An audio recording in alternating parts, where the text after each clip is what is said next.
Hello everybody, class 12th drawing के अंदर आपका एक बार फिर से स्वागत है। बच्चों, रिवीजन का टाइम चल रहा है और मेरी 5 वीडियो आप देख चुके हो। उन 5 वीडियो के अंदर मैंने आपको छोटे छोटे प्रश्नों की तैयारी करवाई है। आज मैं आपके लिए लेकर के आई हूँ बड़े प्रश्न, जो कि 8 से 10 लाइनों के अंदर आपको लिखने होंगे। तो सबसे जो आज जो मैं लेकर के आई हूँ बड़ा प्रश्न, वो है राजस्थानी शैली के ऊपर। यदि प्रश्न आता है कि राजस्थानी शैली के ऊपर टिप्पणी लिखिए या चित्रकला की राजस्थानी शैली के ऊपर निबंध लिखिए, तो आप किस तरह से आंसर लिखेंगे। तो आपके पाठ्यपुस्तक के अंदर ये लेसन नंबर 2 है, राजस्थानी चित्रशैली। तो राजस्थानी चित्रशैली, अगर जो आप इस क्वेश्चन का आंसर इस तरह से स्टार्ट करेंगे कि ये रियासतों व ठिकानों से विकसित हुई है। जो राजस्थानी चित्रशैली है, इसके अंदर राजस्थान और मालवा यानी मध्य प्रदेश दोनों के चित्र सम्मिलित किए गए, यानी राजस्थान की रियासतें और मध्य प्रदेश की रियासतों के चित्र इसमें सम्मिलित किए। और यह रियासतों व ठिकानों से संबंधित चित्र को ही राजस्थानी चित्रकला या राजस्थानी चित्रशैली कहते हैं। सर्वप्रथम आनंद कुमार स्वामी ने राजपूत चित्रशैली शब्द का प्रयोग किया। एक नंबर का क्वेश्चन है, तब भी आप लिख सकते हो कि सर्वप्रथम राजपूत चित्रशैली का शब्द का प्रयोग किसने किया था, तो आनंद कुमार स्वामी ने। तो आनंद कुमार स्वामी ने जो मुगली चित्रकला शैली से इसको एक पृथक रूप देने के लिए, उसको अलग दिखाने के लिए राजपूत चित्रशैली का शब्द दिया, नाम दिया, और उसी से फिर ये राजस्थानी चित्रशैली के रूप में विकसित हुई है। तो आनंद कुमार स्वामी द्वारा सर्वप्रथम राजपूत चित्रशैली या राजपूत शैली शब्द का प्रयोग किया गया और उसका उद्देश्य था मुगल चित्रकला शैली से इसको पृथक पहचान देना। अब यदि अपन राजस्थानी चित्रशैली की प्रमुख शैलियों के नाम देखें, तो इसमें मेवाड़, बूंदी, कोटा, जोधपुर, बीकानेर, किशनगढ़, जयपुर और जोधपुर, ये सब कुछ किस में आती है, राजस्थानी चित्रशैलियों की मुख्य शैलियाँ। अब यदि अपन मेवाड़ की बात करें, तो मेवाड़ के अंदर क्या सम्मिलित किया है, ये मेवाड़ जो चित्रशैली के अंदर जो प्रमुख कलाकार या चित्रकार थे, उनके नाम भी आपको याद रखने, निसारदीन, साहिबदीन व मनोहर। निसारदीन, साहिबदीन और मनोहर 3 चित्रकार थे मेवाड़ चित्रशैली से संबंधित। और मेवाड़ चित्रशैली की एक जो सब शैली, जिसको कहते हैं उपशैली, वो थी नाथद्वारा की पिछवाई चित्रकला। नाथद्वारा की जो पिछवाई चित्रकला के अंदर, नाथद्वारा के अंदर जो भगवान है, उनकी जो तस्वीर है वो कपड़े के ऊपर बनाने की जो कला थी, तो यह मेवाड़ चित्रशैली की एक उपशैली भी इसको कहते हैं, जिसको पिछवाई चित्रकला कहते हैं, नाथद्वारा की पिछवाई चित्रकला। तो 1 नंबर का क्वेश्चन इस पे भी आता है कि नाथद्वारा की पिछवाई चित्रकला क्या है, तो यह मेवाड़ी चित्रशैली की उपशैली है और इसके अंदर कपड़े के ऊपर चित्र बनाए जाते हैं। अब बूंदी चित्रशैली, तो बूंदी चित्रशैली के अंदर स्त्रियों के जो चेहरे को गोलाकार और जो उनका जो कुर्ता, उनको जो कपड़े कैसे पहना के बताएं, कुर्ता पायजामा के रूप में स्त्रियों को दिखाया गया है, ये है बूंदी चित्रशैली। वैसे तो आपके जो बुक के अंदर बहुत अधिक विस्तृत दे रखा है, लेकिन मैंने जितना भी अधिक शॉर्ट कर सकती थी उसके हिसाब से मैंने इसका आंसर बताया। कोटा चित्रशैली, इसके अंदर जो चित्र बनाए, उसके अंदर जो पुरुषों के भारी गठीले शरीर बताएं, नेत्र उनके मोटे बताएं, नाक तीखी बताइए और पगड़ियाँ और अंग रखे उनको पहना हुआ बताया है कोटा चित्रशैली के चित्रों में। जोधपुर की बात करते हैं, तो जोधपुर चित्रशैली के अंदर पुरुष लंबे चौड़े गठीले शरीर वाले बताएं और राजसी वैभव के वस्त्र उनको पहनाए गए।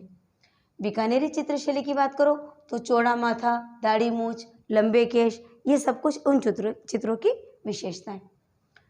किशनगढ़ चित्रशैली, किशनगढ़ चित्रशैली की मुख्य विशेषताएं, उसने नारी के सौंदर्य का वर्णन किया है। किशनगढ़ के जो राजा थे सावन सिंह, जो बनी ठनी जो के ऊपर उन्होंने कई सारी कविताएं भी लिखी है, और निहार चंद ने एक छोटे उम्र की स्त्री से वो उनका जो प्रेम था अर्जुन को पसंद करते थे, और उन्होंने डर के मारे नागरीदास के रूप में वो अपनी कविताओं को नाम देते थे। तो किशनगढ़ शैली की जो एक महत्वपूर्ण कृति है वो है बनी ठनी। तो बनी ठनी का चित्र भी किशनगढ़ शैली का बना हुआ है और नारी का सौंदर्य इसके अंदर सबसे अधिक विशेषता है। जयपुर चित्रशैली के अंदर जो मानवाकृति, उसकी छोटे नाक, मोटे अधर, अधर मतलब होंठ, और मीनाकृति नैन, नैन मतलब आंखें, मछली के आकार की जो आंखें, इस चित्रों की विशेषता है। तो ये तो हो गई राजस्थानी चित्रशैली की प्रमुख चित्रशैलियाँ। अब राजस्थानी चित्रशैली के अंदर विषय वस्तु क्या लिया है, तो इसके साथ लगभग मैंने 7 या 8 विषय वस्तु इसके अंदर बुक में से निकाले। गीत गोविंद, रस मंजरी, रसिक प्रिया, कवि प्रिया, बिहारी सत्सई, रागमाला और रोमानी कथाएं और प्राचीन ग्रंथ, इन विषयों के ऊपर राजस्थानी चित्रशैली के चित्र बने हुए हैं। सबसे पहले गीत गोविंद। गीत गोविंद चित्र या जो ग्रंथ है उसके कौन थे लेखक? जयदेव। तो जयदेव ने राधा कृष्ण के ऊपर कई सारे चित्र बनाए और वर्णन किया है गीत गोविंद में। जो बिहार के जो भानुदत्त थे उन्होंने रस मंजरी जो ग्रंथ है उसके अंदर चित्र और जो वर्णन है वो बिहार के जो हैं भानुदत्त के द्वारा है और उन्होंने नायक नायिका के ऊपर कई सारे चित्र बनाए। रसिक प्रिया और कवि प्रिया दोनों ही ग्रंथ को लिखने वाले हैं केशवदास। तो केशवदास ने रसिक प्रिया और कवि प्रिया जो चित्र और ग्रंथ इन्होंने लिखा है। बिहारी सत्सई को लिखने वाले हैं बिहारी।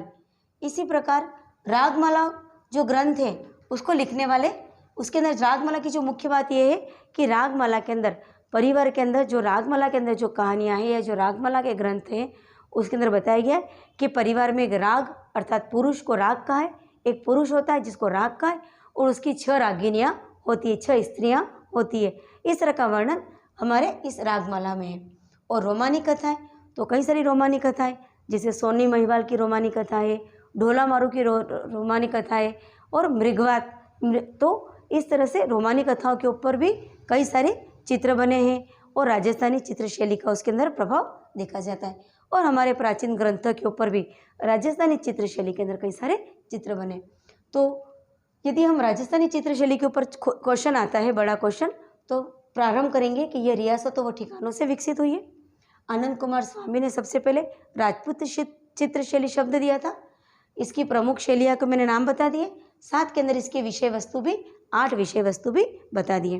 अब यदि इसके साथ ही अगर जो आप चित्र आंसर को थोड़ा और बड़ा करना चाहते हो तो आप इसके अंदर राजस्थानी चित्रशैली के कुछ उदाहरण ले लीजिए और उसके सामने उसकी शैलियों के नाम लिख दीजिए। जैसे बनी ठणी का जो चित्र है वो किशनगढ़ चित्रशैली के अंदर बना हुआ है। इसके बाद राग दीपक का जो चित्र है वो बूंदी चित्रशैली के अंदर बना हुआ है। राग दीपक मैंने पूर्व की वीडियो के अंदर बताया है कि राग दीपक के अंदर क्या चीज़ है। इसके बाद 12 मासा भी बूंदी शैली का बना हुआ है। भागवत पुराण है वो मालवा शैली के अंदर बना हुआ है। ढोला मारू मेवाड़ शैली, ढोला मारू, ढोला और मारू, ढोला प्रेमी है, मारू उसकी पत्नी प्रेमिका है और वो उसको प्रेमिका को ऊँट के ऊपर भगा के ले जा रहा, ये इसके अंदर चित्र है। तो ढोला मारू मेवाड़ शैली के अंदर बना हुआ है। और गोवर्धन धारण और रास मंडल है वो जयपुर शैली के अंदर चित्र बने हुए। इस प्रकार यदि राजस्थानी चित्रशैली के ऊपर आपका कोई प्रश्न आता है 2 या 3 नंबर का, तो आप इस तरह से इसका आंसर लिख सकते हो। तो ये हो गया आज का अपना एक बड़ा प्रश्न।